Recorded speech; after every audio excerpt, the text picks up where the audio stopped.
Alhamdulillahi Rabbil Alamin. Wabihi nasta'inu ala umuri dunya waddin. Wassalatu wassalamu ala sayyidina wa maulana Muhammadin wa ala alihi wa sahbihi ajma'in. Amma ba'd.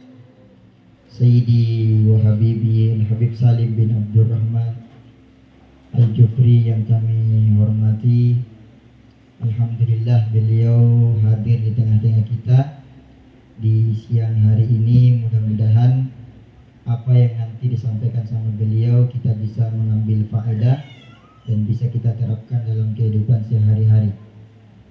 Jadi kita tahu bersama beliau ini jadwalnya sangat padat. Besok pagi ya atau siang beliau sudah harus mengisi jadwal di Gorontalo. Alhamdulillah di antara jadwal-jadwal kemarin ini kita di Sulawesi Barat ini yang paling banyak ya Bu, 3 hari. Ya kalau di Batam kemarin beliau terbang siang, acara malam, terus balik lagi ke Jakarta. Alhamdulillah kita dikasih kesempatan yaitu selama 3 hari. Dan tidak sempurna rasanya Bib kalau tidak mengisi di Majelis Zahra ini. Ya, apalagi kita tahu ya, tapi jangan pernah berharap ya. Ya, beliau sudah punya istri, ya. Jangan ada yang pernah berharap. Ya. Dan insya Allah Habib Salim ini sebagaimana yang saya pelajari beliau ini insya Allah setia. Ya. Semalam disampaikan nasihat-nasihat beliau, alhamdulillah Habib Salim insya Allah mudah-mudahan diberikan keistiqomahan sama Allah Subhanahu wa Ta'ala. Para akhwat yang kami hormati, ibu-ibu yang hadir yang dimuliakan oleh Allah Subhanahu wa Ta'ala, tentunya tiada kata yang kita ucapkan pada hari ini kecuali alhamdulillah. Kita bersyukur kepada Allah atas segala nikmat yang Allah berikan kepada kita. Kita sudah sampai di acara kedua di Majelis Al-Mujahadah. Insya Allah pada siang hari ini kita akan membahas tema yang berjudul mengambil contoh dari para salaf wanita solehah. Mengapa saya memberikan judul ini? Karena salah satu penentu seseorang dalam bersikap ataupun bersifat itu tergantung siapa yang dia contoh. Orang akan bertutur kata yang baik tergantung dia fans kemana. Orang akan berpenampilan ini dan itu tergantung dia kiblatnya kemana. Jadi sangat penting untuk kita ini khususnya saudari-saudari saya, orang tua saya, ibu-ibu ataupun para akhwat, sangat penting untuk kita mengetahui siapa sebenarnya yang patut dicontoh sama seorang wanita, utamanya jika kita punya niat ingin menjadi wanita yang salihah. Karena dikatakan dalam sabda Rasulullah, al-mar'u ala dini khalilih, falyanzur man yukhalil. Jadi orang itu tergantung agama temannya. Teman ini maknanya luas, bisa jadi nanti suami kita, ya, bisa jadi nanti memang sahabat kita, bisa jadi memang teman kita, bisa juga guru kita, bisa juga panutan kita. Jadi tergantung sama siapa kita berkiblat, sama siapa kita mengikut, itu tergantung. Makanya sangat penting pada siang hari ini untuk kita mendengarkan nasihat daripada Habibana. Mudah-mudahan apa yang akan beliau sampaikan bisa kita terapkan dalam kehidupan sehari-hari.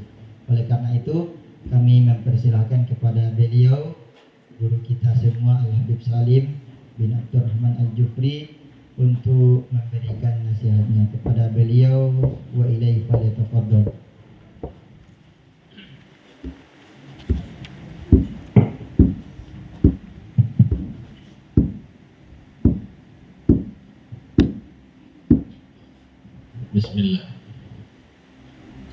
Bismillahirrahmanirrahim. Assalamualaikum warahmatullahi wabarakatuh. Waalaikumsalam warahmatullahi wabarakatuh. Alhamdulillah wassalatu wassalamu ala Rasulillah Sayyidina Muhammad ibn Abdillah wa ala alihi wa sahbihi wa man wala. Subhanaka la ilma lana illa ma 'allamtana innaka antal alimul hakim. Rabbi shrah li sadri wa yassir li amri wahlul 'uqdatam min lisani yafqahu qawli wahdi qalbi wasaddid bihi lisani bihaqqi sayyidi wa habibi Muhammadin sallallahu alaihi wasallam. Hadratal muhtaramin, kami hormati para guru yang hadir, wabil khusus sahibul bait, sahibul majlis, al-ustadz akhina Alif Ibrahim dan keluarga beliau, orang tua beliau, ayah dan ibu beliau, semua yang hadir, para muslimah solehah, amin. Muslimah solehah, amin. Nah, jangan bangga dibilang solehah, harus bilang amin. Imamul Haddad itu ajarkan ke kita kalau kita itu dipuji sama orang, awal yang kita ucapkan adalah amin. Kalau kata Al-Habib Muhammad Al-Haddad, amin itu ada dua makna. Kita kalau ada orang puji ke kita, kamu ini Masya Allah, amin. Kamu ini ahli sholat, amin. Kamu ini ahli majelis, amin. Itu ada dua makna. Makna amin yang pertama, itu kita berarti merasa diri kita belum memiliki sifat itu. Oke? Kita merasa kita tidak memiliki sifat itu, sehingga kita katakan amin. Dan amin yang kedua yang kita ucapkan itu berarti kita berharap mudah-mudahan sifat itu yang dia sampaikan ada sama kita. Itu dua makna dari ucapan amin tatkala ada orang yang memuji kita. Jangan kalau ada orang memuji kita, Masya Allah ya, kamu ini ahli tahajud ya. Oh iya, sudah dari kemarin, alhamdulillah. Ya. Masya Allah kamu ini ahli sedekah. Iya, alhamdulillah, memang ini wajah saya semakin bercahaya, memang ahli sedekah, alhamdulillah. Ini puji jadi apa ya, kalau bahasa sini apa kalau senang, so pede ya, so pede lah itu ya. Enak dipuji. Kalau bahasa Manado, karena saya orang Manado, itu dibilang makang puji. Jadi makang dengan pujian, makan pujian. Haula wala quwwata illa billah. Alhamdulillah, semua para muslimah yang hadir, yang insya Allah kita semua dimuliakan oleh Allah Ta'ala. Amin Allahumma amin. Hadirin hadirat yang dimuliakan oleh Allah, ini kajian semuanya akhwat. Adapun yang bukan akhwat ada, sini juga ada Haji Abdurrahman, ya ada Ustadz Alif juga, Masya Allah. Bagian Ustadz Haji Abdurrahman ini Masya Allah semangat. Di mana ada saya, beliau selalu ikut. Sampai kemarin yang datang jemput saya di Makassar beliau, Masya Allah. Ini biar tua tapi jiwanya jiwa muda. Ya, ada orang muda jiwanya jiwa tua. Nah, ini beliau Masya Allah. Mudah-mudahan Allah kasih panjang umur, sehat, afiat. Para akhwat yang dimuliakan oleh Allah Ta'ala, ini paling banyak yang sudah menikah atau belum menikah? Angkat tangan yang belum menikah. Belum menikah semua? Oke, supaya saya sesuaikan dengan temanya. Ini tema kan Masya Allah luar biasa, tentang meneladani bagaimana sosok istri-istri atau perempuan-perempuan para salaf. Tapi saya ingin garis bawahi di sini, ini menjadi pranikah buat semuanya. Pasti di sini kan sudah ingin menikah kan semuanya kan? Pasti akan menikah mau tidak mau, baik itu dengan manusia atau dengan jin. Allahu a'lam. Ya, cuma tetap, tapi insya Allah semuanya manusia. Amin. Baik, saya ingin kasih kepada kita semua tentang wanita-wanita soleha dari masa Nabi sampai yang masa sebelum Nabi juga ada. Kita tahu yang sebelum Nabi dikenal dengan Maria. Kita tahu yang di masa sebelum Nabi juga ada namanya Asia. Kita tahu juga di masa Nabi Muhammad ada Khadijah, istri beliau. Kita tahu juga ada Aisyah, istri baginda Nabi Muhammad SAW. Ada Hafsah dan lain-lain. Kemudian setelah baginda Nabi Muhammad ada wanita soleha namanya Rabi'ah Al-Adawiyah. Terus menerus generasi demi generasi ini tetap ada. Mereka ini tetap akan ada sampai kapanpun. Terakhir juga termasuk di Indonesia salah satu istri dari pendiri Darul Lugha wa Da'wah, namanya Umi Khadijah, ayah dari Habib Segaf Baharun, Abuya Habib Zain, pendiri ayah daripada anak-anak daripada Abuya Hasan. Itu istri beliau termasuk, kalau para orang-orang yang anak-anaknya yang berkomentar, itu adalah Khadijah di masa ini, karena istiqomahnya dengan Quran. Setiap 3 hari hatam Quran. Setiap 3 hari hatam Quran. Pertanyaannya, kita berapa kali hatam? Oke. Sekarang hadirin teman-teman semuanya yang dimuliakan oleh Allah Subhanahu wa Ta'ala. Kita pertama, kalau kita lihat dari setelah Nabi Muhammad ada namanya Rabi'ah Al-Adawiyah. Itu Rabi'ah salah satu manaqib beliau. Itu beliau sebelum wafat bikin kuburan tempat beliau wafat sudah digali lebih awal. Kemudian di situ beliau beribadah di dalamnya. Ibadah di dalam kuburan, iya. Dalam kuburan beliau ibadah, fokus ibadah, istiqomah ibadah. Salah satu ibadah yang beliau rutinkan adalah membaca Al-Quran. Di dalam Quran ternyata Rabi'ah Al-Adawiyah menghatamkan Quran sebanyak 7.000 kali hataman. 7.000 kali hataman, hatam Quran sebelum wafat. 7.000 kali di dalam kuburnya yang tempat beliau akan istirahat nanti. Itu Rabi'ah Al-Adawiyah. Ternyata juga Rabi'ah Al-Adawiyah membaca sholawat kepada Nabi setiap hari 100.000 kali. Ya, kita ini 100 saja, Masya Allah, beratnya luar biasa. 100.000 kali sholawatnya Rabi'ah Al-Adawiyah. Baik, kita masuk lagi kepada Sayyidah Khadijah yang selalu membantu dakwah Nabi Muhammad SAW. Disebut dengan orang yang berjuang dalam dakwanya Rasulullah SAW. Ini banyak kisah-kisah para kaum solihat yang solehah yang luar biasa. Sebelum Nabi Muhammad ada namanya Maryam. Itu Maryam disebutkan oleh Allah dalam Al-Quran, Innallaha astafaki wa tahharaki wastafaki ala nisa'il alamin. Wahai Maryam, ini kata malaikat, sesungguhnya Allah telah memilihmu dan telah mensucikanmu, dan Allah memilihmu dari sekian wanita di masa engkau ini. Itu Maryam. Tahu Maryam kok bisa dapat kedudukan itu? Satu yang beliau lakukan, tidak gampangan dengan laki-laki. Tidak gampangan dengan laki-laki. Itu Maryam tahu. Beliau kan ada tempat kholwat. Tempat kholwatnya Maryam itu nggak ada yang berani masuk. Beliau fokus ibadah, dikunci oleh Maryam. Tahu apa yang terjadi? Tiba-tiba ada malaikat, disebut oleh para ulama malaikat Jibril. Ini malaikat menyerupai manusia. Datang di tempat kholwatnya Maryam, tempat seperti kamarnya Maryam. Tiba-tiba sudah ada orang ini. Padahal malaikat. Apa kata Maryam? Qalat inni a'udzu birrahmani minka in kunta taqiyya. Saya berlindung kepada Allah dari kamu. Coba lihat. Coba kalau bagaimana ini zaman sekarang kira-kira. Laki-laki sama perempuan di satu ruangan. Apa yang terjadi hadirin? Itu yang membuat Allah bilang innallaha astafaki. Allah memilihmu wahai Maryam. Wa tahharaki, dan Allah sucikan dirimu. Wastafaki ala nisa'il alamin. Kenapa? Ada laki-laki di satu ruangan tampan ganteng. Itu malaikat gak pernah menyerupai laki-laki yang wajahnya gak enak dipandang. Pasti ganteng. Tapi kata Maryam, a'udzu birrahmani minka in kunta taqiyya. Saya berlindung kepada Rahman, kepada Allah dari kamu, kalau memang betul-betul kamu bertakwa kepada Allah Ta'ala. Kata malaikat, ini Rasulullah, saya ini utusan Allah, saya malaikat. Allah mengabarkan kepadamu bahwa engkau nanti akan memiliki seorang anak. Disitulah percakapan yang panjang, semuanya sudah tahu kisahnya. Hadirin hadirat yang dimuliakan oleh Allah Ta'ala. Saya bilang ada hadirat, ada hadirin, ini ada hadirin soalnya. Ada beliau berdua, ya, laki-laki, ya, perempuan hadirat. Saya pernah isi pengajian, waktu saya bilang hadirin hadirat, kata mereka nggak ada hadirin Habib, hadirat semua. Ya, saya bilang ada jin laki-laki mungkin hadir di belakang, kita nggak tahu. Iya kan? Kira-kira di majelis begini ada jin atau tidak? Oh, tahu sekali berarti.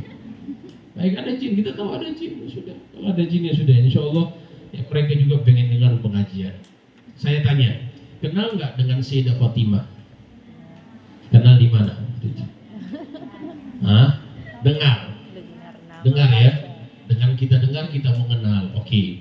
Sayyidah Fatimah binti Rasulullah SAW.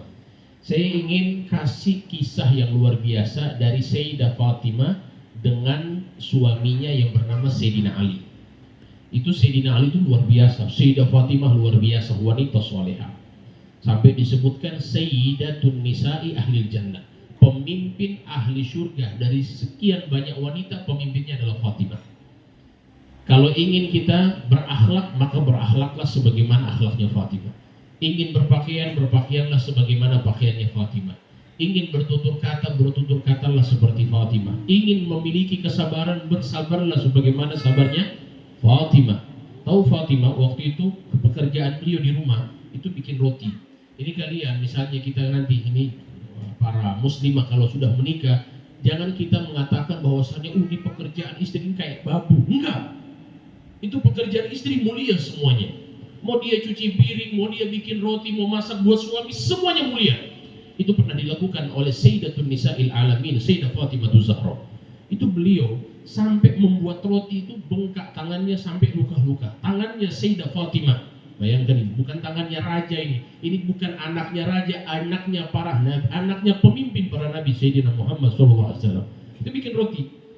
Sampai disebutkan, Sayyidina Ali bilang, ya Allah, istriku, kasihan tangan engkau. Coba kalau bisa, kamu nanti sampaikan kepada ayahmu Rasulullah, minta pembantu untuk membantu pekerjaanmu di rumah. Saya nggak bisa membantu, saya sibuk dengan nabi perang. Minta satu pembantu bisa membantu kepadamu. Maka kata Sayyidah Fatimah, oke lah kalau begitu. Sayyidah Fatimah datang. Itu rumah Nabi dengan rumahnya Sayyidah Fatimah itu hanya berdampingan tembok. Dan di celah tembok, jadi jendelanya Nabi, kita kalau masuk Raudhah, kalau yang pernah umroh pasti tahu, masuk Raudhah, makamnya Nabi, di belakang makamnya Nabi itu rumahnya Fatimah, tapi sudah tidak ada. Itu rumahnya Fatimah langsung berdekatan dengan temboknya Nabi. Jadi kalau di antara rumah Rasulullah dengan rumah Sayyidah Fatimah ada sedikit lorong kecil, tapi lorong itu nggak bisa masuk badan penuh, tapi harus pinggir seperti ini jalannya. Gitu.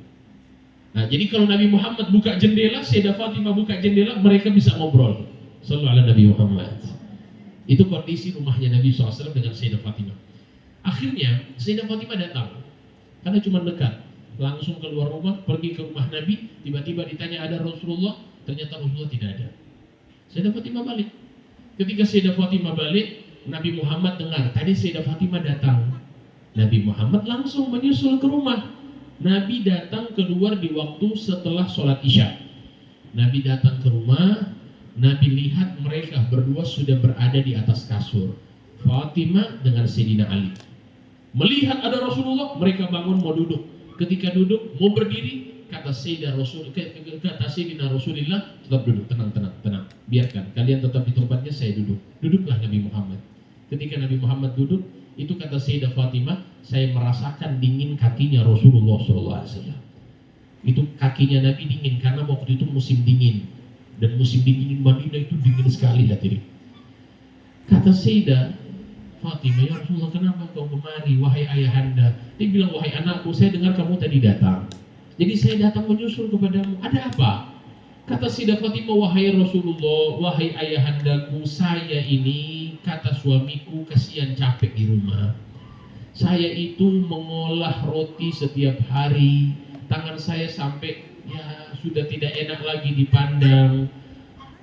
Kata suami saya, bukan kata dia, suami saya minta kalau bisa ada pembantu. Kan kamu kan bawa rampasan perang, ada hamba sahaya, berikan kepada saya. Maka kata Sayyidina Rasulullah SAW, wahai Fatimah, semuanya sudah dibagikan kepada para sahabat, gak ada lagi. Semuanya sudah dikasih.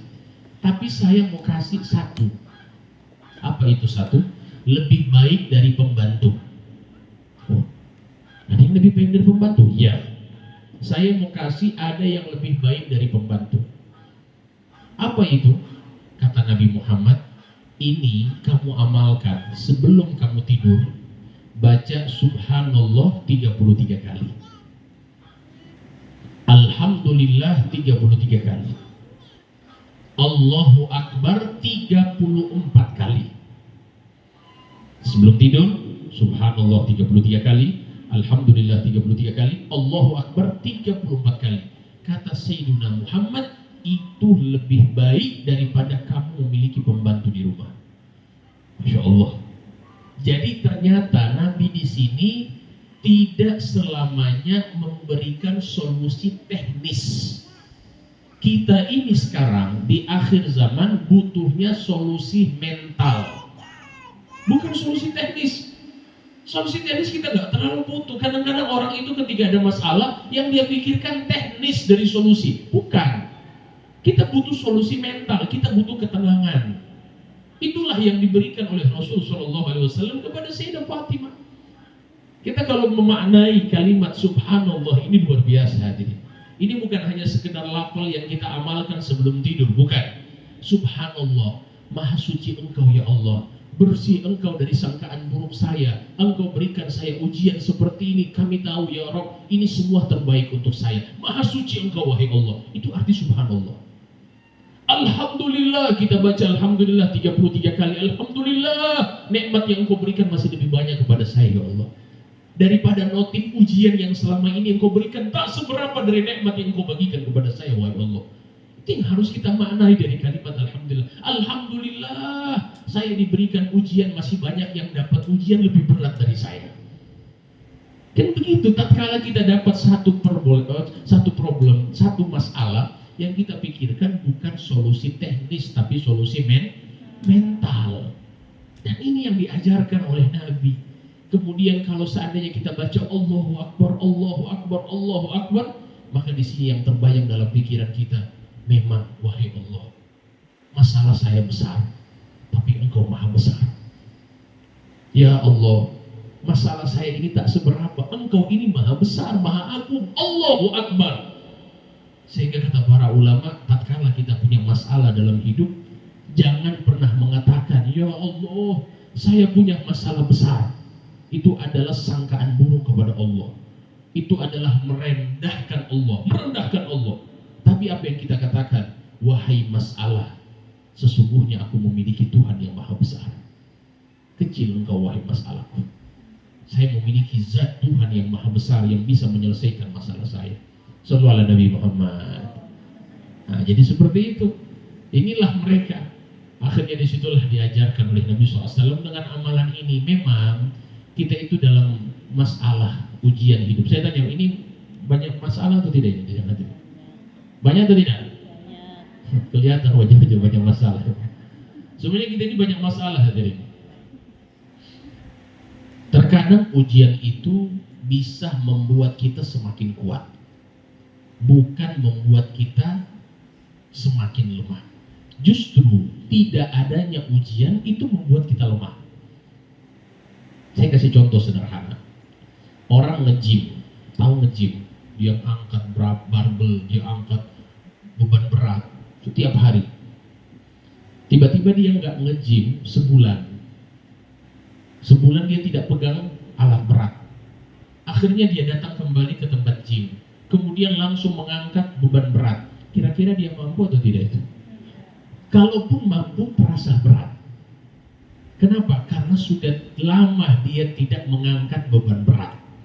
Begitu juga ujian yang Allah berikan kepada kita bukan membuat diri kita menjadi lemah, tapi Allah berikan untuk membuat diri kita semakin kuat.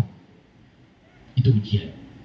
Sehingga para nabi dan rasul itu tak lepas dari ujian, teman-teman.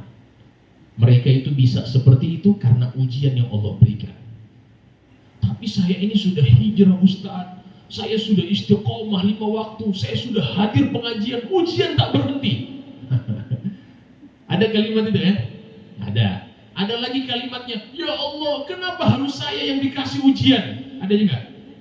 Ada. Itu kalimat GR. Tahu GR? Merasa hanya dia yang dapat ujian. Hei, semua kita dapat ujian. Ustaz Ali ada ujian? Ada dengan fokus. Ada ujian beliau. Saya ada ujian, semua ada ujian, tak lepas dari ujian. Sehingga Allah Ta'ala berfirman dalam Al-Quran, ahasiban nas ayyutraku ayyakulu amanna wa hum la yuftanun. Apakah manusia itu menyangka Allah akan meninggalkan mereka setelah mengatakan saya beriman, kemudian mereka tidak diuji? Gak mungkin, harus dapat ujian. Tapi kenapa harus diuji? Supaya tahu iman kita betul atau tidak, hijrah kita betul atau tidak, istiqomah kita betul atau tidak. Kalau misalnya jalan mulus, gak dapat ujian, terus dari mana kita tahu iman kita ini sudah ada atau belum? Kita nggak tahu. Maka Allah uji. Kemudian kita berharap, tapi kan ujian ini memangnya dari dulu. Iya. Allah bilang, am hasibtum an tadkhulul jannata wa lamma ya'tikum mathalul ladzina khalu min qablikum massathumul ba'sa'u wad-dharra'u wa zulzilu hatta yaqula ar-rasul wal ladzina amanu ma'hum mata nasrullah ala inna nasrallahi qarib. Mereka, kalian menyangka akan masuk surga sebelum kalian diuji. Ujian dari orang-orang sebelum kalian. Dapat ujian fisik, dapat ujian harta, dapat ujian kekecewaan. Kira-kira dari 3 ujian ini kita pasti dapat nggak salah satunya? Ujian fisik, sakit. Ujian harta, miskin, bangkrut. Sulit ekonomi. Ujian perasaan, dikecewakan. Sudah datang pelamaran, tiba-tiba nggak ada mana dia, ya Allah, sudah nikah sama orang lain, ya Allah. Kan ada gitu kan? Kecewa atau tidak? Kecewa, kayaknya banyak kasus kecewa kayaknya. Ini kadang-kadang Masya Allah pacaran. Ngapain pacaran? Itu pacaran itu kalau misalnya itu jodohnya kita. Oke? Kalau misalnya itu jodohnya kita, maka kita sudah memulai sesuatu yang buruk yang sudah Allah jodohkan untuk kita. Kalau misalnya itu bukan jodoh kita, kita telah menjaga orang yang bukan jodoh kita. Kira-kira bikin sakit hati atau tidak? Kita sedang menjaga jodohnya orang, pertahankan jodohnya orang, cinta kepada jodohnya orang.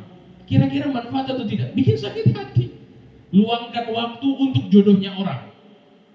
Itu pacaran ya. Baik, ditambah lagi kalau memang itu jodohnya kita. Oke, itu jodohnya kita. Kalau memang itu jodohnya kita, tapi kita sudah memulai sesuatu yang indah, yang halal, yang baik dengan sesuatu yang tidak diridhoi oleh Allah. Tidak ada manfaat. Orang yang pacaran atau tidak pacaran, tetap dia akan dipertemukan, tidak akan ada menjadi kendala masalahnya dalam jodoh yang dia akan temukan nanti. Pacaran dengan tidak tetap berjumpa dengan sama jodoh. Tetap atau tidak? Tetap berjumpa sama jodoh. Mau kita mau pacaran, mau nyarap pacaran, ya sudah tetap akan jumpa sama jodoh. Masya Allah, saya khawatir panjang nanti bismikallahumma ahya wa bismika amut nanti. Masih bisa ini? Masih bisa? Masih. Saya minum dulu ya. Ini minum ala Nabi. Nabi itu minum ada 2 cara. Tapi memang cara minumnya Nabi ada 2 cara. Cara yang pertama, Bismillah. Alhamdulillah, Bismillah. Alhamdulillah, Bismillah. Alhamdulillah. Cara yang kedua, Bismillah.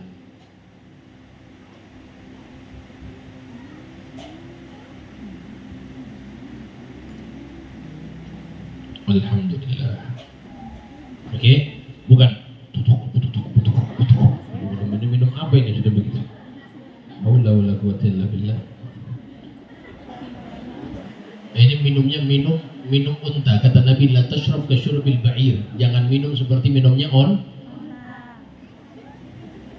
Ada yang minum kayak gitu? Banyak. Ya Allah. Mulai rubah insyaallah.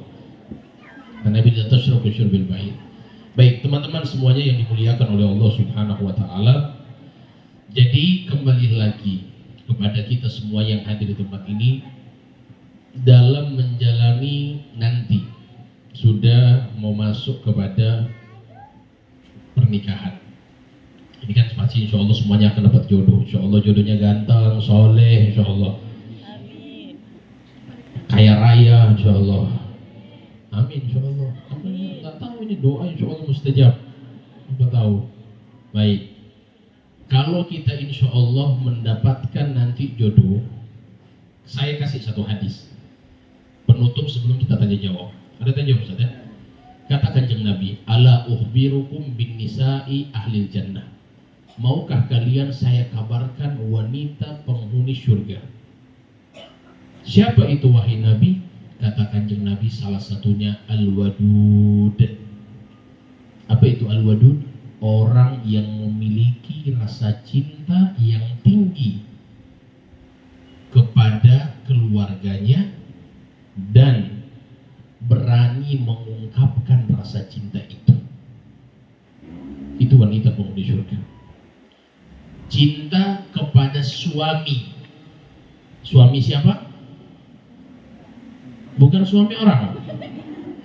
Suami kita. Oke? Suami kita cintai dan kita berani mengungkapkan rasa cinta itu wanita soleha. Jadi kalau sudah menikah nanti jangan bosan-bosan panggil sayang kepada suami. Betul, iya kan? Iya. Jangan bosan-bosan. Panggil suami, sayang, beb, beb. Panggil beb, nggak apa-apa. Kan indah. Coba tanya suami kalau saya dipanggil beb, senang atau tidak? Nah, Ustaz bilang senang. Senang Ustaz? Senang, Masya Allah. Ustaz Ali bilang senang, Ustaz. Masya Allah. Beb, panggil. Istri juga begitu, panggil suami juga panggil istrinya, panggil dengan panggilan. Jadi berani mengungkapkan rasa sayang. Mulai dari sekarang, insya Allah latihan. Ketika sudah menikah nanti, jangan lepaskan panggilan sayang. Jangan panggil nama suami. Misalnya nama suaminya siapa? Misalnya namanya siapa ya? Misalnya Tony, misalnya. Tony, ya Allah, jangan. Ganti Beb Tony, yang Tony, nggak ada masalah. Panggil dengan panggilan indah. Ungkapkan rasa cinta itu dengan panggilan sayang. Ya, ada. Fan masjid mana beri? Ada fan masjid ada mana?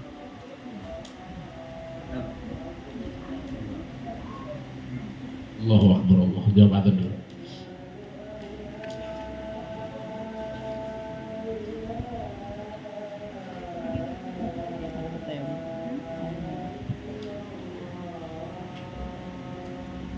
Asyhadu an la ilaha illallah.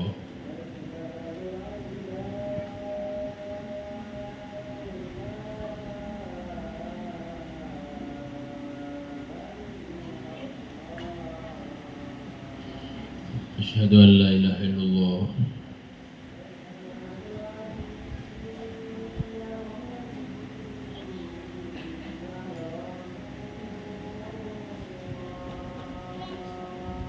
Asyhadu anna Muhammadar Rasulullah.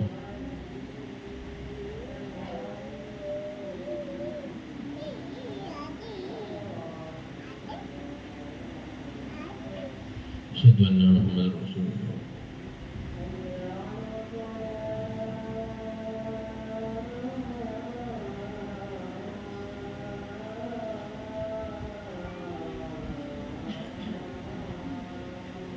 La haula wala quwwata illa billah.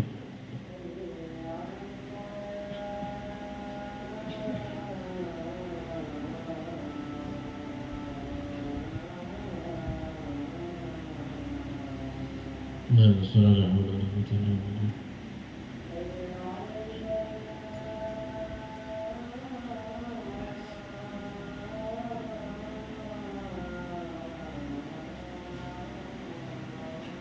La haula wala quwwata illa billah.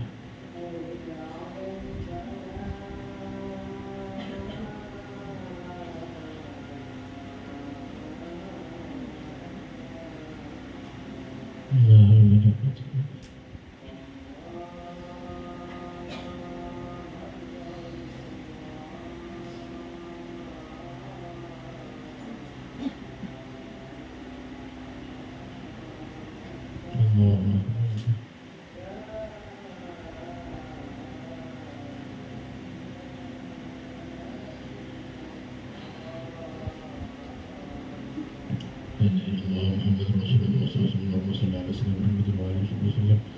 اللهم رب هذه الدعوة التامة والصلاة القائمة آت سيدنا محمدا الوسيلة والفضيلة والشرف والدرجة العالية الرفيعة وبعث مقام محمود الذي وعدته إنك لا تخلف الميعاد برحمتك يا أرحم الراحمين. رب اغفر لي ولوالدي يا رب اغفر لي ولوالدي يا رب اغفر لي ولوالدي رب اغفر لي ولوالدي يا رب اغفر لي ولوالدي وارحمهما كما ربياني صغيرا. اللهم إنا نسألك العفو والعافية والمعافاة الدائمة في الدين والدنيا والآخرة.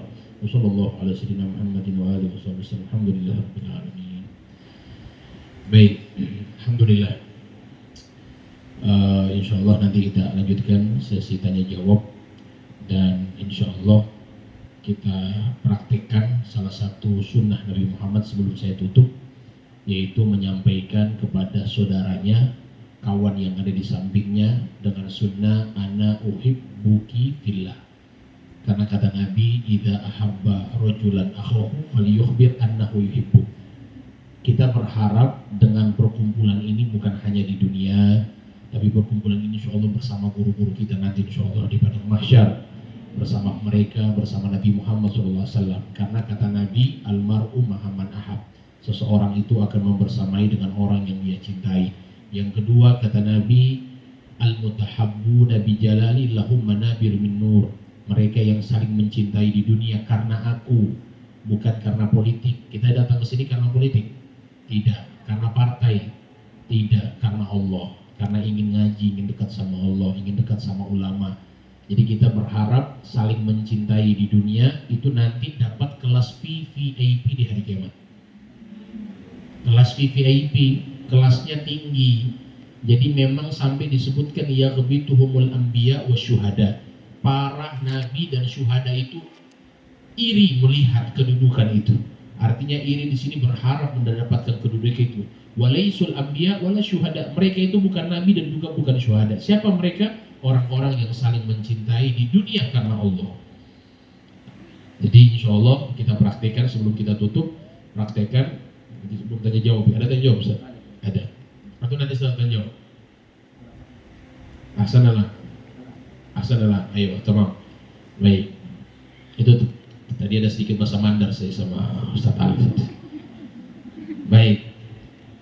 Amalkan sekarang yang ada di kawan di sampingnya, sampaikan. Sunnahnya begini, saya mencintaimu karena Allah. Kemudian orang yang mendengar itu menjawab, mudah-mudahan Allah mencintaimu sebagaimana cintamu kepada saya. Bisa? Oke. Mulai. Kemudian balasan. Yang satu lagi bilang, saya mencintaimu karena Allah. Jawab lagi, mudah-mudahan Allah mencintaimu sebagaimana engkau mencintai saya karena Allah. Oke? Siap? Oke, masing-masing saling mengungkapkan. Ya, kalau perempuan memang aman, tapi kalau laki-laki kayak rasa lain gitu loh laki-laki. Artinya sama laki-laki itu, perempuan itu kan hatinya, masya Allah. Ayo silakan amalkan sunnah Nabi ini. Ayo.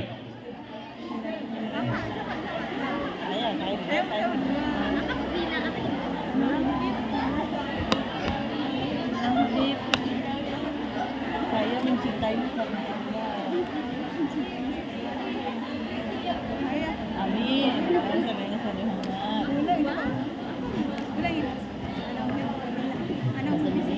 Oke, sudah begitu. Jangan cuma ngomong, saling peluk satu sama lain. Masya Allah. Amalkan sunnah Nabi. Jangan malu. Insya Allah perjumpaan insya Allah sampai di padang mahsyar. Amin.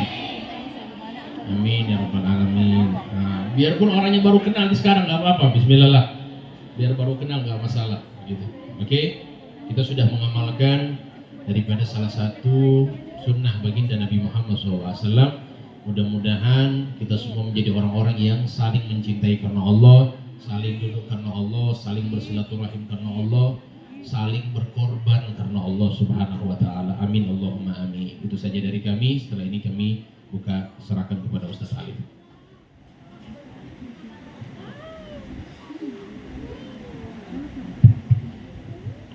Alhamdulillah, itulah tadi penjelasan dari guru kita.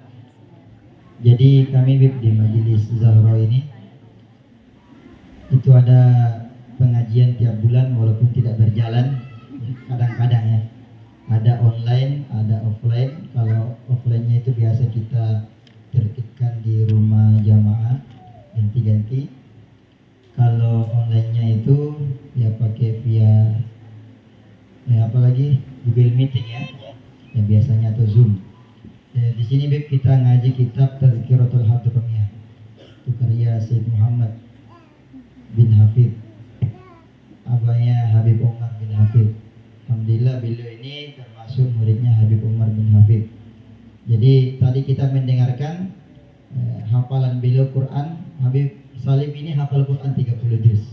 Karena muridnya Habib Umar itu tidak bisa mondok di sana kalau nggak hafal Quran.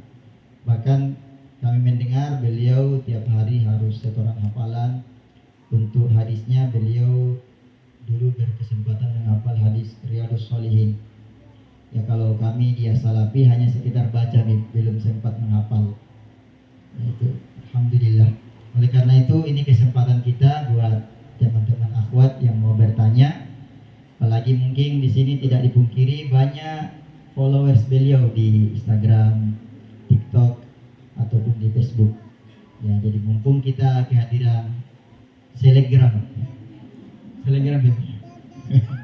Ya, alhamdulillah. Jadi kami persilakan 3 penanya. Oke, 1. Ada lagi? Ya, boleh. 2. 1 lagi. Yang di atas. Ada? Ya, 3.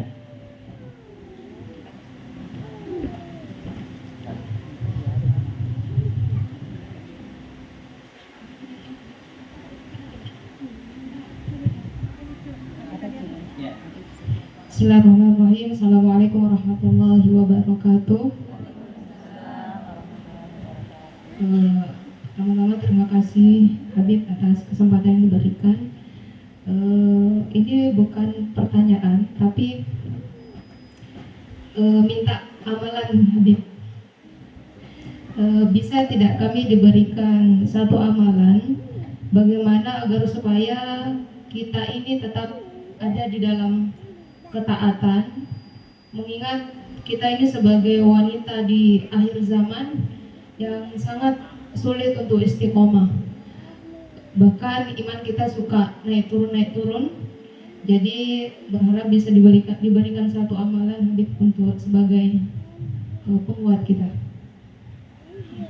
Terima kasih.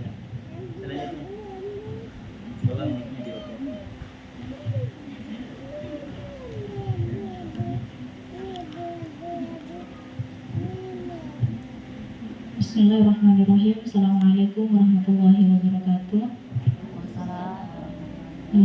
Izin saya Rabi'ah Al-Adawiyah. Izin Habib, mungkin pertanyaan saya ini sebelumnya, wallahi saya tidak ada niat membenci kedua orang tua saya, tetapi apa yang ingin saya sampaikan, semoga Habib bisa memberikan masukan. Jadi saya kehilangan sosok ibu di usia saya yang 2 tahun. 3 bulan setelah ibu saya meninggal, ayah saya punya keluarga baru, dan bisa dibilang almarhumah ibunda saya merupakan wanita yang menjadi korban dalam pengkhianatan rumah tangga.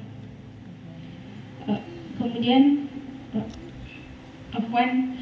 saya tumbuh sebagai seorang anak yang tidak percaya tentang, sulit percaya tentang cinta dan ungkapan kasih sayang dan lain sebagainya, sampai kemudian saya memandang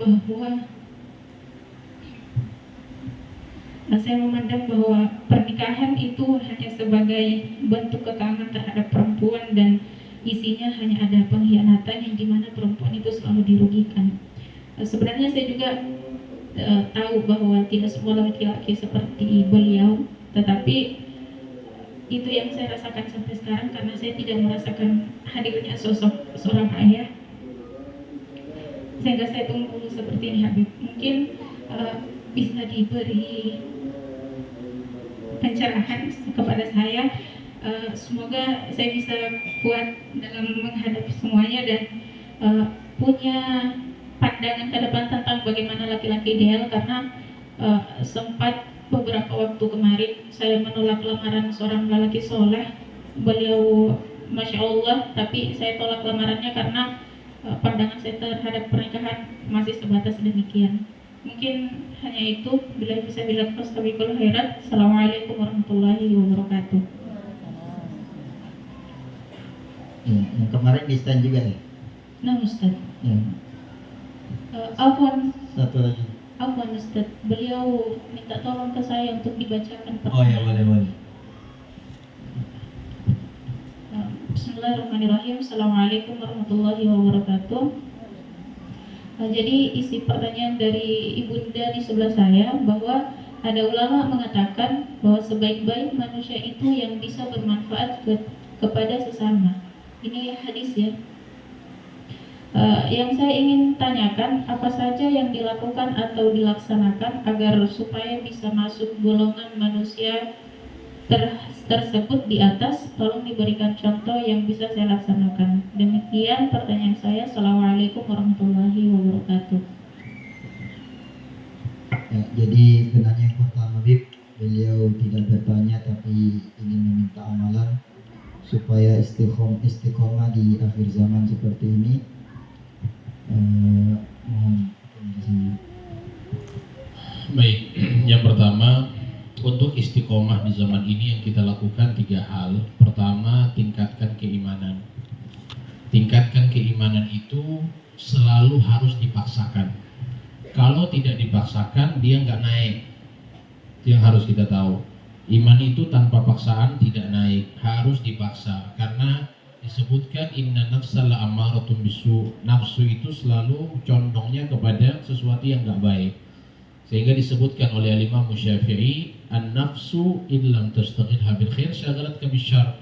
Nafsu itu kalau kita tidak sibukkan dengan perkara hal-hal yang positif, maka dia akan sibukkan kita dengan hal-hal yang negatif. Oke? Tapi saya itu ketika dalam ibadat, iman saya lagi down, saya nggak bisa paksain. Kuncinya cuma dipaksa. Kalau nggak dipaksa ya nggak naik gitu loh. Kita mau tunggu nanti ya, tunggu kan belum tahu Allah kasih hidayah atau tidak, kan itu urusan Allah. Tapi kita tugasnya paksa, harus dipaksa. Itu yang pertama. Yang kedua, maaf, ini masih iman ya. Cara menaikkan iman yang kedua adalah selalu membaca ayat-ayat tentang yang menakutkan, adab kubur, adab neraka, ya, dan hibur hati untuk kenikmatan seperti surga, kenikmatan kubur, sehingga kita termotivasi untuk ibadat. Ya, jadi antara at-targhib wa tarhib, pengharapan dan ditakutkan nafsu itu. Diharapkan, dimotivasikan diri kita, nafsu kita dengan hal-hal yang indah seperti surga dan lain-lain, kemudian ditakutkan dengan kematian dan adab dan lain-lain. Oke?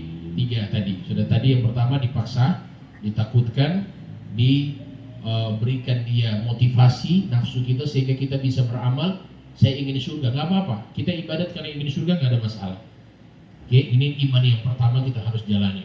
Kemudian adalah memandang wajah orang soleh, termasuk bisa mendapatkan naiknya iman. Ada salah seorang ulama namanya Muhammad bin Wasi'. Itu beliau di masa hidupnya Muhammad bin Wasi' seorang tabi'in. Ulama-ulama itu atau orang-orang di masa beliau mengatakan, kami kalau lagi down, lagi low baterai kita kalau di charger perlu, lagi lowbat iman kita, apa yang kita lakukan? Kami datang ke majelisnya Muhammad bin Wasi' tanpa mendengar suaranya, karena jauh, orang rame, hadir rame, suara itu sampai di belakang nggak bisa kedengaran. Cukup kami memandang, lihat dari jauh kami lihat wajahnya Muhammad bin Wasi', maka kami tercharger iman kami selama 1 bulan. Itu kata para ulama di masa itu. Nah, sehingga itu termasuk bisa mendapatkan naiknya iman. Yang berikutnya adalah dipandang oleh orang soleh, termasuk juga mendapatkan cahaya khusus ketika dipandang oleh orang soleh. Kemudian ada juga iman naik tanpa sebab. Itu urusan Allah. Tapi kita tetap harus mengikuti ikhtiar tadi. Jadi yang pertama, tetap kalau ingin mendapatkan itu semua harus dengan kondisi keimanan. Karena kenapa? Manusia itu capek. Manusia itu tempat galau. Manusia itu tempat stres. Manusia itu tempat banyak pikiran. Sampai kapan kita mempertahankan manusiawi dalam diri kita? Sampai kapan? Allah sudah bilang innal insana lafi khusr. Manusia itu dalam kerugian. Manusia itu dalam kerugian, tidak bahagia, stres, banyak masalah, galau. Itu manusia. Illal ladzina amanu, kecuali orang beriman. Manusia Allah sebutkan juga dalam ayat lain, innal insana khuliqa halu'a idza massahu syarru jazua wa idza massahu khairu manu'a. Manusia itu diciptakan dalam kondisi galau, tidak bahagia. Dikasih ujian, wah kacau. Dikasih kenikmatan, tidak bersyukur. Itu manusia, kecuali orang beriman. Oke? Jadi dari sekarang jangan selalu bilang manusiawi sampai kapan manusiawi terus? Harus jadi orang beriman. Nomor 1. Wa amilus sholihat, beramal. Beramal tadi itu kata Nabi, al-imanu yazidu bitta'ah wa yanqusu bil ma'siyah. Iman itu naik dengan ketaatan dan dia berkurang karena kemaksiatan yang kita lakukan. Oke, jadi kita paksakan untuk beramal soleh. Amal soleh itu nggak usah banyak-banyak. Amal soleh itu kita bikin 5 waktu istiqomah. Kalau bisa sholat duha mulai, oke, nggak ada masalah. Yang penting wajib kita tetap bikin. Nggak bisa duha ya sudah 5 waktu lah. 5 waktu aja lah istiqomah. Puasa Ramadan. Cuman biasanya ini agak rawan. Kalau hanya melakukan itu agak rawan, jadi kita paksakan. Misalnya istiqomah itu bagaimana? Misalnya kita sudah istiqomah 2 rakaat, oke? Tiba-tiba sudah naik 4 rakaat, oke? Tiba-tiba naik 6 rakaat, oke? Sholat duha sampai 8 rakaat. Tiba-tiba down, futur. Fa, ta, waw, ra, futur, jatuh. Kalau fa, to, waw, ra, makan pagi, futur. Itu bedanya, futur. Kalau dia futur bagaimana? Down. Cara yang harus dia lakukan adalah ketika futur maka langsung tetap menjalankan duha walaupun 2 rakaat. Dia sudah istiqomah, saya sudah istiqomah 8 rakaat. Setan pasti bilang, sudah gak usah sholat, kamu lagi down, nanti Allah itu maha pengasih. Ayo sudahlah, jangan. Lawan walaupun hanya 2 rakaat. Lawan walaupun hanya 2 rakaat. Bisa dipahami ya? Baik, kemudian yang ketiga, enggak bukan. Jadi tingkatkan keimanan, beramal soleh. Kemudian yang ketiga adalah circle kita, pertemanan harus diganti. Jangan teman dengan orang fasik, orang yang jauh dari Allah. Jangan teman dengan orang yang tidak pernah sholat, jarang sholatnya. Kali-kali kawan soleh, solehah, ini yang bisa membantu saya dalam ketaatan. Ya, duduk dengan disebutkan manjala sejanas. Teman duduk itu akan sejenis. Duduk sama orang yang lalai dengan sholat, kita juga jadi lalai kan gitu. Duduk sama tukang gosip, jadi tukang gosip. Seperti itu. Jadi insya Allah kita kalau bisa 3 hal tadi bisa dijaga. Kemudian untuk amalannya ditambah istighfar. Ya, ditambah istighfar setiap hari ketika down. Ya, ketika down baca istighfar, disebutkan oleh Rasulullah SAW, man kathura al-istighfar ja'alallahu lahu min kulli dikin makhraja. Orang yang perbanyak istighfar tiap hari, Allah kasih setiap kesempitan jalan keluar. Wa min kulli hammin faraja, setiap kesumpekan dikasih kebahagiaan. Wa razaqahu min haitsu la yahtasib, dan Allah berikan dia rezeki dari arah yang dia tidak duga-duga. Amalkan istighfar tiap hari 100 kali. Enggak khusyuk, enggak apa-apa. Astagfirullah, enggak masalah. Enggak nikmat, iya, enggak apa-apa. Itu setan yang suruh. Sudah enggak nikmat, kamu nanti kurang ajar sama Allah, harusnya khusyuk. Itu setan itu. Setan yang suruh begitu. Tetap istighfar, tetap sholat walaupun enggak khusyuk. Enggak apa-apa. Oke.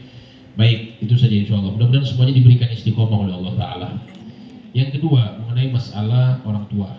Ya, mudah-mudahan Allah Ta'ala kuatkan hatinya insyaallah. Memang ini lebih ke mental. Ini lebih ke mental. Saya mendengar ini lebih ke mental.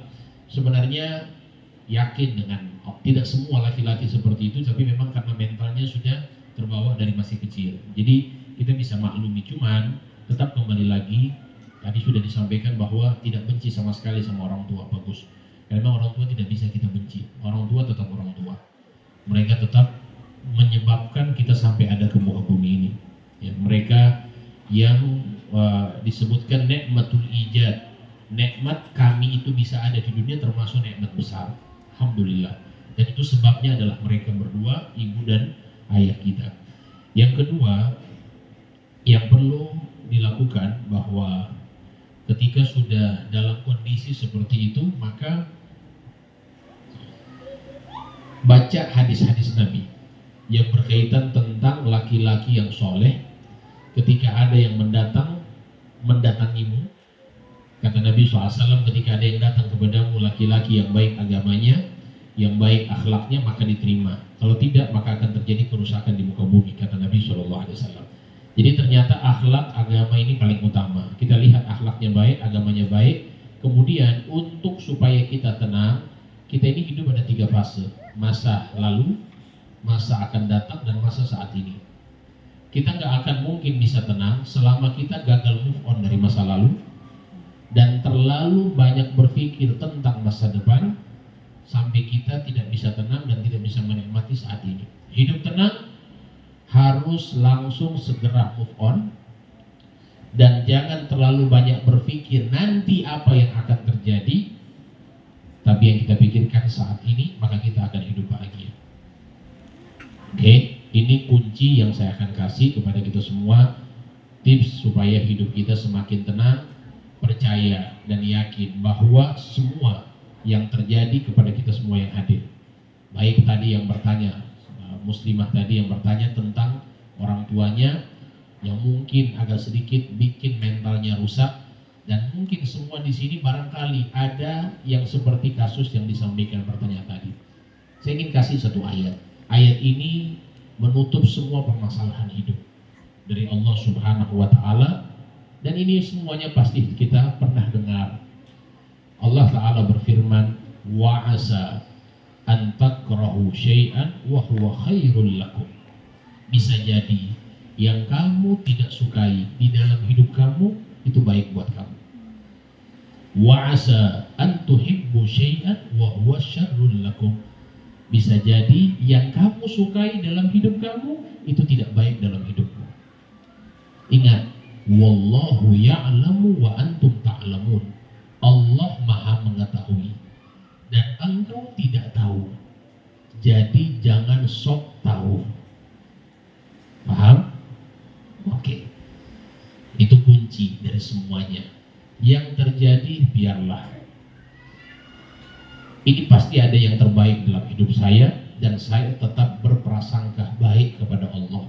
Ini pasti yang terbaik dalam hidup saya, sehingga saya bisa memilih laki-laki yang soleh, yang bisa memimpin rumah tangga saya, karena sudah belajar dari ibu saya yang mungkin pernah disakiti oleh ayah saya, tapi saya tidak benci kepada ayah saya. Tapi ini pasti saya yakin Allah berikan saya yang terbaik, sehingga saya punya ilmu, bisa mencari, memilih laki-laki yang baik untuk diri saya, bukan gagal move on dari masa lalu itu. Wallahu a'lam. Yang ketiga, bagaimana cara manfaat?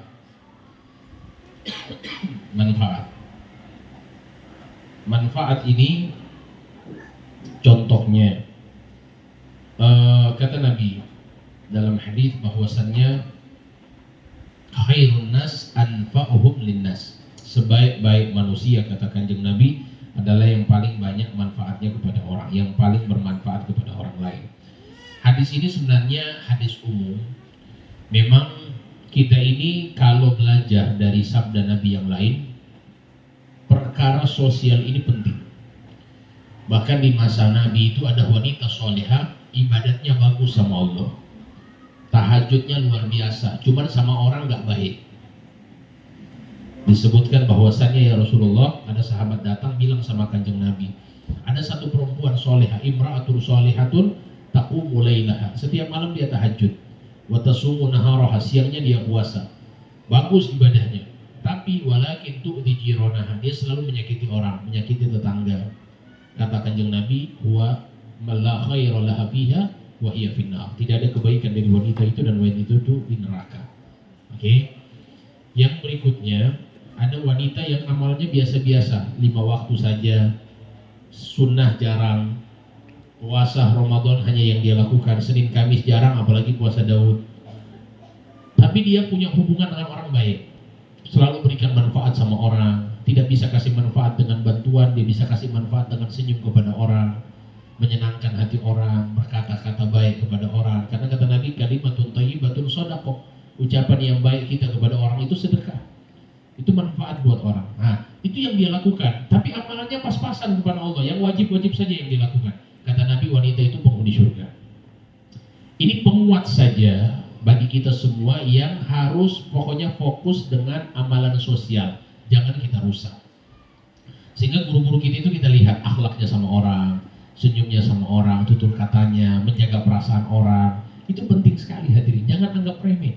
Karena katakan Kanjeng Nabi dalam hadis lain, afdhalul a'mal, paling afdhalnya amal. Apa wahai Rasul? Tahajud setiap malam? Tidak. Zakat? Bukan. Sedekah yang banyak? Bukan juga. Terus apa wahai Rasulullah? Kata Kanjeng Nabi, sururun tudkhiluhu ala qalbil mu'min, menyenangkan hati orang. nyenengin hati orang.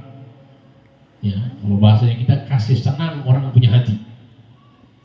Oh, itu amalan top. Nyenengin hati orang. Bikin orang itu jangan berkhawatir, kita harus jaga perasaan dia jangan sampai tersinggung. Itu penting hati, jangan anggap remeh. Sehingga banyak guru-guru kami itu Masya Allah termasuk menjaga perasaan orang. Itu Habib Omar waktu itu pernah bikin acara, guru kami pesta di rumah, bikin acara makan-makan. Habib Umar lupa mengundang satu orang, kesian miskin, orang miskin. Habib Umar lupa undang dia, lupa. Habib Umar bukan sengaja, cuma lupa. Orang miskin banyak yang sudah diundang, tapi dia lupa. Habib Umar itu kalau mengundang orang, yang beliau dahulukan orang miskin. Ya, guru kami itu kalau undang orang miskin dulu diundang oleh beliau. Orang kaya belakangan, orang miskin dulu diundang orang miskin. Ini satu orang lupa. Tiba-tiba dia datang di rumahnya Habib Umar, diam-diam dia pengen makan. Pas baru datang di depan pintu, Habib Umar buka pintu, kaget dia. Ternyata di depan pintu ada Habib Umar. Dia malu. Kata Habib Umar, ahlan wa sahlan. Masya Allah, sudah ente ini tamu yang saya tunggu-tunggu. Jaga berbadan, tidak diundang. Ditarik sama Habib Umar, ayo makan. Jadi ini akhlak. Kalau kita kan mau apa Pak? Cari apa? Mungkin kita begitu kan, kalau ada orang yang kita tidak undang tiba-tiba datang. Tapi beliau tidak menjaga perasaan orang. Termasuk Sayyidil Habib Abdul Qadir bin Ahmad Sekaf, gurunya Habib Umar. Diceritakan bahwa beliau waktu itu diundang sama orang, tiba-tiba sudah mau pulang. Setelah mau pulang, beliau masuk ke mobil. Kemudian ada orang yang mengundang beliau ini, panitianya itu tak sengaja. Habib Abdul Qadir pas masuk mobil, pintu mobilnya ditutup sama panitia. Ditutup, dia tidak dia tutup itu langsung kata Habib Abdul Qadir, Masya Allah, terima kasih banyak. Masya Allah, mudah-mudahan kita jumpa lagi. Makasih sudah jamu saya apa semuanya. Sudah Habib ya, sama-sama. Sudah jalan mobilnya. Mobil ini dibawa sama sopir. Habib Abdul Qadir di mobil. Kata Habib Abdul Qadir, coba lihat di belakang panitianya masih ada. Oh sudah Habib, sudah jauh. Habib katakan berhenti. Ditanya Habib kenapa? Tunggu sebentar, saya mau buka pintu mobil dulu. Dari tadi tangan saya kejepit di pintu mobil. Coba lihat. Syahada, ajib menurut saya, ajib. Orang luar biasa hatinya. Ditanya sama sopirnya, ya Habib kenapa engkau tidak bilang kepada panitia tadi bahwa tanganmu itu kejepit di pintu? Dia tutup pintu nggak lihat tangan kamu. Kata Habib Abdul Qadir, saya tidak mau dia merasa bersalah kepada saya. Jadi ini apa ya, lebih dari manfaat menurut saya. Jaga perasaan orang, ya Allah. Coba kalau kita tangan itu bagaimana itu hatinya? Kejepit di pintu mobil, gimana? Teriak atau gimana itu kira-kira? Beliau bertahan, tahan rasa sakit. Kenapa? Jangan sampai orang itu, bayangkan, saya saja misalnya kalau melakukan itu dan saya tahu ternyata saya buat kesalahan kepada ulama, itu pasti saya itu selama bertahun-tahun sulit saya itu. Karena merasa bersalah kepada ulama itu, guru saya, subhanallah. Tapi ini luar biasa, Masya Allah, hati seorang waliullah. Mereka menjaga perasaan orang, jangan sampai merasa bersalah. Jadi jangankan menyakiti orang, membuat orang lain merasa bersalah, mereka tidak mau. Itu lebih dari manfaat hadirin. Intinya satu, terakhir insya Allah, kalau kita tidak bisa memberikan manfaat kepada orang lain, paling tidak kita tidak memberikan kemudaratan kepada orang lain. Insya Allah, contohnya sebenarnya banyak. Ibu bisa lakukan dengan senyuman, bisa berkata-kata yang baik, manfaat. Bisa membantu, kata Nabi SAW, memindahkan barang dari satu tempat ke tempat yang lain ketika orang sedang butuh, itu juga termasuk ibadat, memberikan manfaat. Seperti itu, wallahu a'lam. Masih boleh, silakan. Masih ada yang mau bertanya? Sebelum kita lempar ke jamaah, kita jawab pertanyaan dulu di media sosial. Jadi ini ada pertanyaan Bib. Katanya tadi harus menyampaikan cinta kalau kita cinta sama seseorang. Tapi bagaimana kalau kita cinta sama laki-laki, Bib? Apakah boleh disampaikan cintanya? Atau hadis ini mengecualikan seperti di atas? Mohon penjelasannya, Bib, karena biasa orang-orang sekarang ini menjadikan hadis ini alasan untuk mengungkapkan cintanya tapi akhirnya pacaran. Gimana itu? Pertama, hadis ini hanya sesama jenis. Kalaupun lawan jenis tapi yang sudah halal. Oke?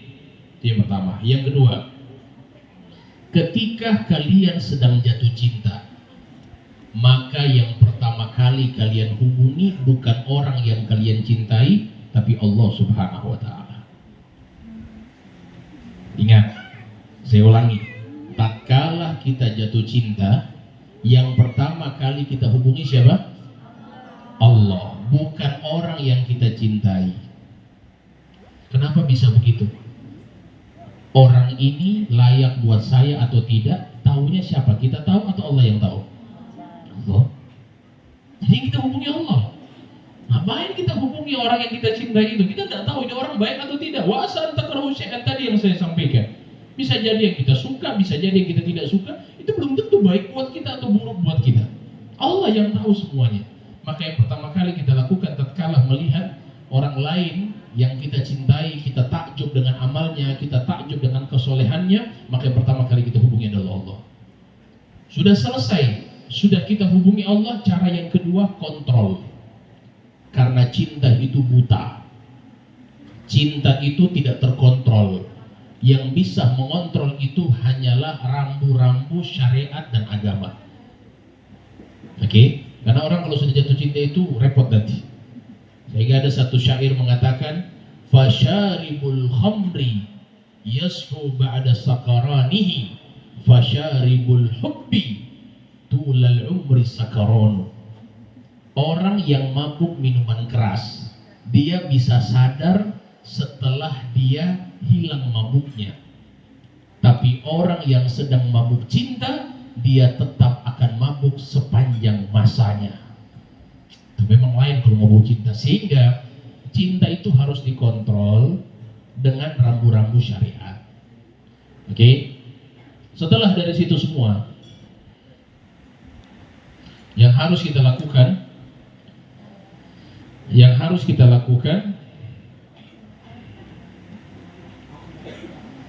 kalau memang ini orang tetap kita takjub, kita sudah hubungi Allah, kecondongan hati kita sudah bagus, kita sudah istikharah dan kita ingin memiliki dia misalnya dengan harapan, tapi jangan berharap yang berlebihan. Kita hanya mau dia punya kesolehan, saya menjadi misalnya suami dia, istri dia.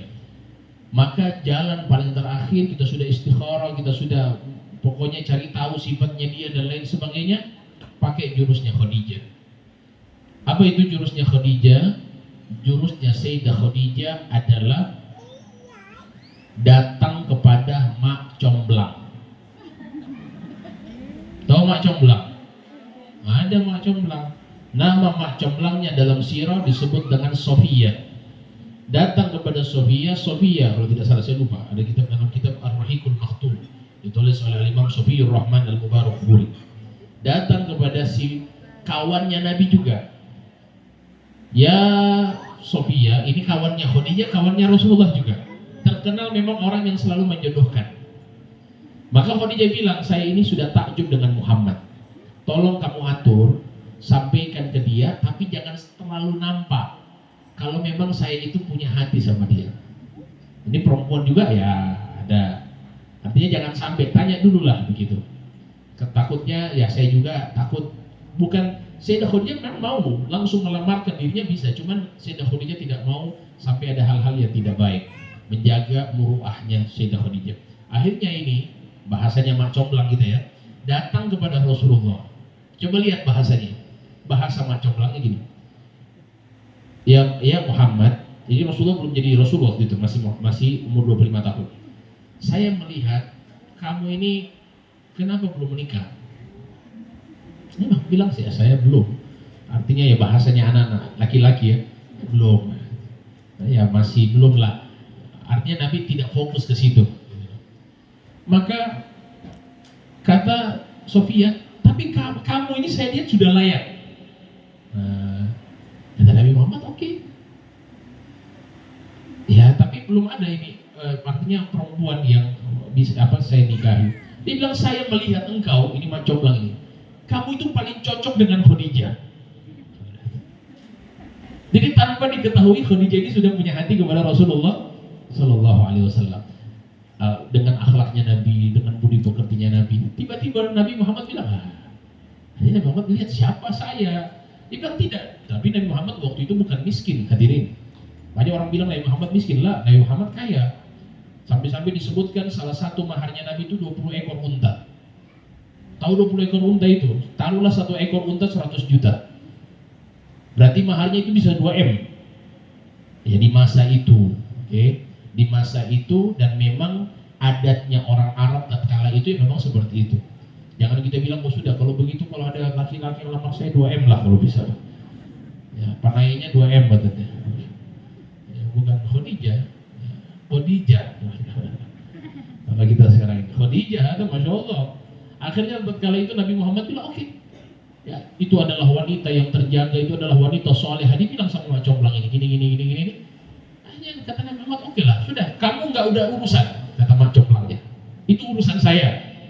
Nah, padahal sudah ditahu bahwasannya Sayyidah Khadijah memang sudah bicara lebih awal kepada mak comblangnya, kemudian mak comblangnya seakan-akan tidak mengetahui hal itu. Akhirnya sudah datanglah mak comblang, sudah urus.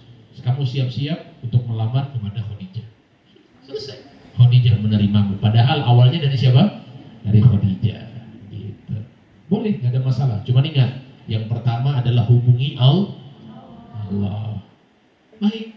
Setelah hubungi Allah, jaga rambu-rambunya. Jangan sampai langsung, tidak, modal nekat aja. Bismillahirrahmanirrahim. Mana nomor dia yang cari? Assalamualaikum. Saya jujur dari awal melihat kamu laki-laki yang soleh.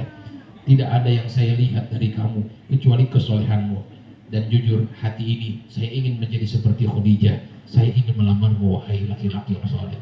Nah, ini bahlul namanya. Bahlul ini namanya. Jangan. Hubungi Allah, kontrol, jangan ngecek dia, tahan, sabar, minta sama Allah yang terbaik. Sudah selesai, cari utusan orang-orang terdekat sebagaimana Khadijah mengutus. Siapa yang diutus oleh Khadijah untuk mengetahui akhlak Nabi? Maisarah. Kan Maisarah diutus untuk memperdagangkan dagangannya Khadijah. Pergi. Waktu itu cuma kenal bisnis. Khadijah lihat, oh ini kayaknya pas ini.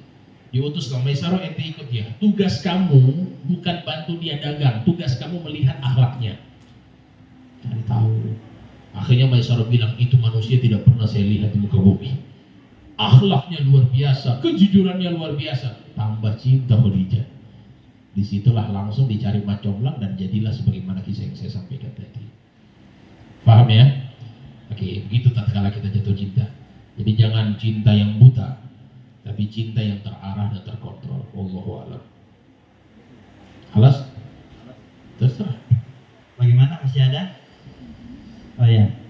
Kayaknya sudah mulai kacau. Orang kok banyak gerak itu sudah Ya. Ya tinggal tunggu waktunya. Sampai di sini dulu.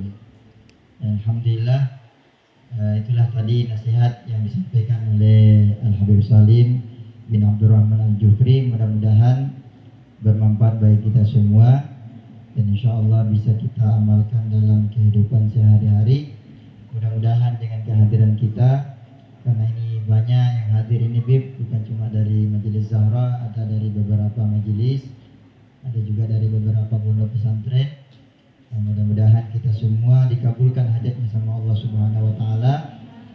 Yang ingin menikah segera diberikan jodoh, yang susah diberikan kemudahan, dan yang punya masalah diberikan solusi ala hadhihi.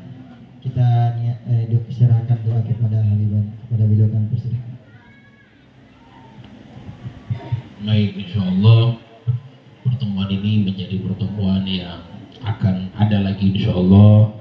Teman-teman sudah dikasih keistiqomahan. Jadi doa sudah disampaikan oleh Ustaz Alif.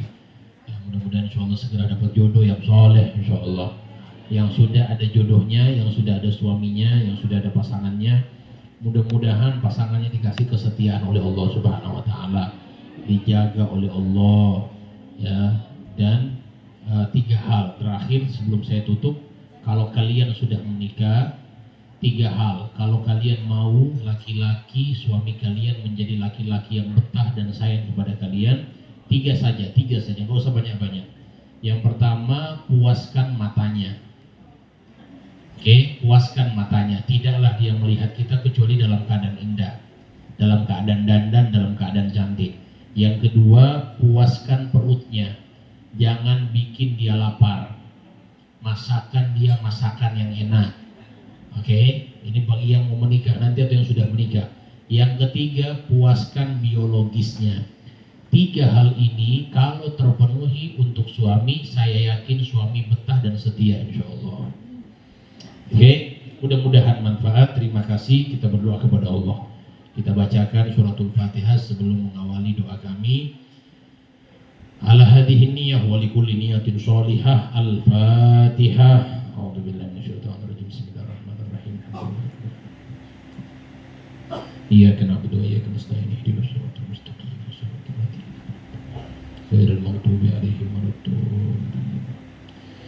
Amin. A'udzu billahi minasyaitonir rajim. Bismillahirrahmanirrahim. Alhamdulillahirabbil alamin. Allahumma shalli wa sallim ala sayyidina Muhammadin wa ala alihi wa sahbihi ajma'in. Allahumma rabbana dhalamna anfusana wa illam taghfir lana wa tarhamna lanakunanna minal khasirin. Allahumma rabbana la tuzigh qulubana ba'da idh hadaitana wa hab lana min ladunka rahmatan innaka antal wahhab. Allahumma inna nas'aluka al-huda wat-tuqa wal-'afafa wal-ghina.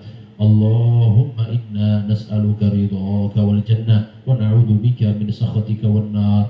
Allahumma inna nas'aluka at-taufiq war-ridha wal-istiqamah ya rabbal alamin. Allahumma ij'al jama'ana hadha jam'an marhumah wa tafruqana min ba'dihi tafruqan ma'sumah wa la taj'al fina wa la minna wa la ma'ana syaqiyyan wa la mahrumah bi rahmatika ya arhamar rahimin. Allahumma la tada' lana dhanban fi maqamina hadha illa ghafarta wa la dinan illa qadaita wa la maridan illa shafaita wa la hajata min hawaiji dunya wal akhirah illa qadaitaha wa yassartaha ya rabbal alamin. Allahumma rabbana hab lana min azwajina wa dhurriyyatina qurrata a'yunin waj'alna lil muttaqina imama